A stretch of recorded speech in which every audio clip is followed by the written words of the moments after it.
সে জানত যে আল্লাহ সকল সৃষ্টির স্রষ্টা। ফেরাউনের রাজ্যে যখন নদীর পানি শুকিয়ে গিয়েছিল, বৃষ্টি হচ্ছিল না, তখন ফেরাউনের রাজ্যে হাহাকার পড়ে গিয়েছিল।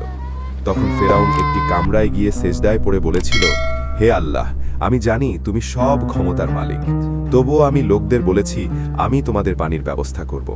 আল্লাহ, তুমি মানুষের সামনে আমাকে লজ্জিত করো না। তখন সাথে সাথে বৃষ্টি হয়ে নদীর পানি ভরে গিয়েছিল। তখন ফেরাউনের কাছে মানুষের রূপে একজন ফেরেশতা এসে বলল, কোনো মনিব যদি হাহাকারের সময় তার দাসকে পানি দেয়, তবুও যদি দাস মনিবের অবাধ্যতা করে, তবে তাকে তুমি কি করবে?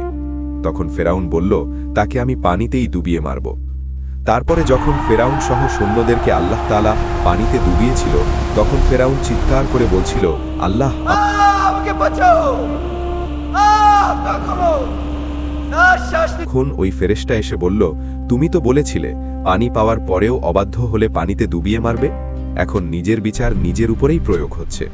আল্লাহু আকবার। আল্লাহর বিচার অত্যন্ত সূক্ষ্ম। আরও ভিডিও পেতে চ্যানেলটিকে সাবস্ক্রাইব করে পাশেই থাকুন। ধন্যবাদ।